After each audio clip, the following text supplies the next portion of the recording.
Unidade 3. Lógicas de organização política.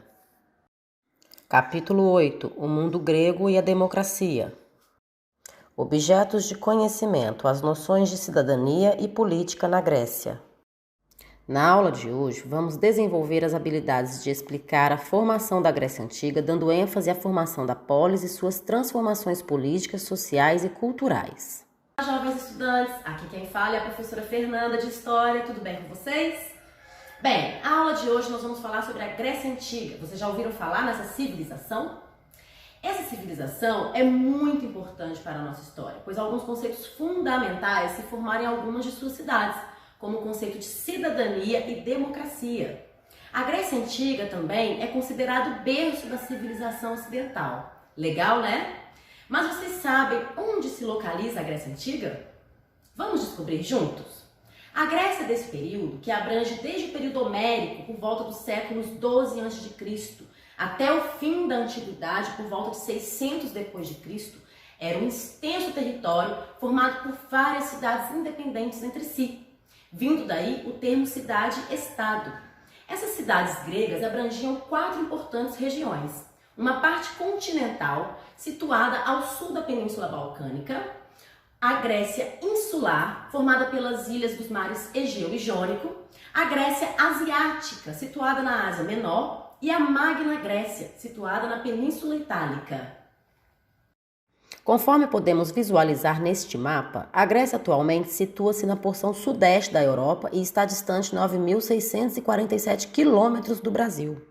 Atualmente, a Grécia é um país de dimensões modestas. No entanto, por volta do século 6 a.C., podemos perceber a grande extensão dos territórios gregos situados entre os continentes europeu, africano e asiático. Observando o mapa, vemos também as principais regiões conforme podemos observar na legenda. A Grécia continental circulada em azul, a Grécia insular circulada em roxo, a Grécia asiática circulada em verde e, por fim, a Magna Grécia circulada em marrom. Esses territórios gregos eram montanhosos e pouco férteis em sua maioria, além de se localizarem em muitas ilhas, o que favoreceu o isolamento interno e a formação de cidades independentes umas das outras. A proximidade com o litoral estimulou as atividades marítimas e comerciais, apesar de a agricultura ser a base da economia dessa civilização. Mas como será que surgiu a Grécia? Qual a origem dessas cidades-estados e por que será que elas se expandiram tanto? Bem, a origem da civilização grega é muito antiga e remonta ao período homérico, por volta de 1200 a.C., cujas principais fontes escritas são os poemas A Ilíada e a Odisseia, atribuídas ao poeta Homero, vindo daí o termo período homérico. A Ilíada narra a Guerra de Troia, que, de acordo com a mitologia grega, foi um grande conflito bélico entre os aqueus das cidades-estados da Grécia e a lendária cidade de Troia. Para vencer a guerra, os gregos se infiltraram na cidade troiana utilizando um grande cavalo de madeira, que ficou conhecido como Cavalo de Troia. Já a Odisseia narra as aventuras do herói Ulisses, Odisseu em grego, para voltar a Ítaca, ilha situada na Grécia. Segundo o poema, o herói passou 10 anos lutando na Guerra de Troia e levou mais 17 anos para voltar para casa depois de viver muitas aventuras.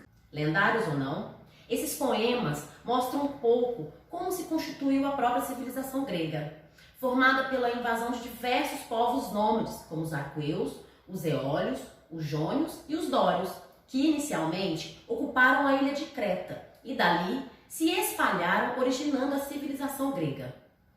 Como falei anteriormente, as cidades-estados fundadas por esses povos eram independentes entre si, mas também mantinham laços comerciais e culturais, como a língua, a religião e os costumes. Esses povos que deram origem à Grécia se organizavam inicialmente em oikos, que significa grande família, pois eles acreditavam que possuíam antepassados comuns. Dessa forma, vários membros da família viviam em grandes habitações, como os pais, primos, avós e os dependentes. Essas famílias produziam o básico para sobreviver, e aquilo que sobrava era acumulado pelo chefe do oikos. Com o tempo, o chefe que tinha mais bens acumulados conseguia influenciar e dominar outros oikos, que precisavam do seu auxílio.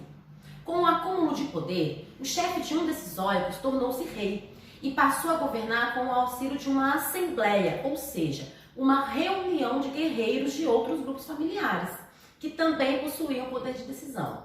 Dessa forma, as antigas comunidades familiares deram origem às primeiras cidades-estados gregas. A cidade-estado grega, também chamada de polis, era bem diferente das cidades atuais, pois era um espaço de decisão coletiva, de festividades e de culto às divindades. O desenvolvimento dessas cidades foi acompanhado por grandes mudanças, como a difusão do uso do ferro, a arquitetura em pedra e construções monumentais, o cavalo de guerra, o uso da escrita alfabética, a pintura e a fabricação de artigos de bronze. A cidade-estado grega possuía 3 divisões principais: um terreno destinado à posse e agricultura familiar, que produziam alimentos para subsistência como trigo, uva, vinho e azeite. A parte urbanizada, onde ficavam os templos, a praça do mercado, utilizada pela comunidade para fazer assembleias, oficinas de artesãos, pequenas lojas e o porto, onde realizavam comércio com outros povos. E a Acrópole, que ficava na parte mais alta da cidade e era símbolo de defesa e unidade territorial. Porém, esse avanço nas sociedades gregas não foi acompanhado por todos. Os grandes proprietários possuíam as terras mais férteis, forçando pequenos proprietários a pedir empréstimo, condição que poderia levar à escravidão por dívida. A concentração de terras, o temor da escravidão e o desejo em obter ferro, material raro e disputado na Grécia, levaram os gregos a expandir seus territórios, fazendo a civilização grega se tornar tão extensa conforme vimos nos mapas anteriores. Com a formação das cidades-estados gregas, não ocorreram mudanças apenas nos aspectos políticos, urbanos e sociais. A cultura grega também foi influenciada pela formação da polis. Por exemplo, os gregos eram politeístas, ou seja, acreditavam em vários deuses que eram imortais, mas possuíam características humanas, por isso guerreavam entre si e sentiam os mesmos sentimentos que nós sentimos. Inclusive casavam-se e tinham filhos. Os gregos acreditavam que alguns de seus deuses viviam no Olimpo e, quando queriam agradá-los, faziam oferendas, orações, festas e procissões pela polis. Resumindo, no topo do politeísmo grego estava Zeus, o deus mais poderoso. Sua esposa chamava-se Hera e juntos tinham um filho, Ares. Além deles, Ártemis era a deusa da caça, Afrodite, a deusa do amor e da beleza, Poseidon, o deus dos mares, Atena, a deusa da sabedoria, Deméter, a deusa da fertilidade, Apolo, o deus da música, Hefesto era o deus do fogo e da metalurgia, Hermes, o deus mensageiro, e Hestia, a deusa dos lares. Para homenagear seus deuses, cada cidade grega construía templos, santuários e faziam festas religiosas. Acreditavam na figura do oráculo, que podia prever o futuro, podendo ser tanto sacerdotes como sacerdotisas. Os gregos também cultuavam os heróis, que eram filhos de um deus com um ser humano ou pessoas que faziam coisas de grande relevo. E por isso, viviam entre os homens. Além disso, realizavam jogos militares e aristocráticos em homenagem a Zeus, chamados de Jogos Olímpicos. Esse é um traço da cultura grega que permanece viva até hoje em quase todas as culturas atuais. Uma curiosidade é que nos Jogos Olímpicos da Grécia Antiga, as mulheres eram completamente proibidas de participar. Como podemos ver, a mitologia grega é rica e variada, pois os gregos criaram muitos mitos envolvendo deuses e heróis. Mitologia é exatamente isso, o conjunto de mitos de um povo.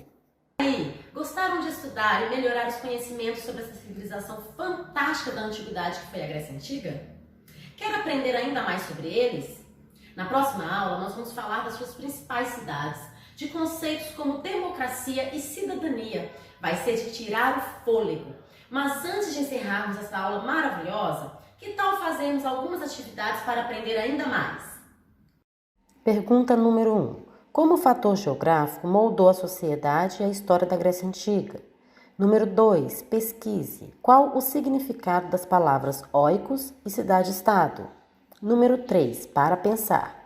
Como se formaram as cidades-estados gregas da antiguidade? Espero que vocês tenham gostado da aula de hoje. Agradeço a audiência e até a próxima. Tchau!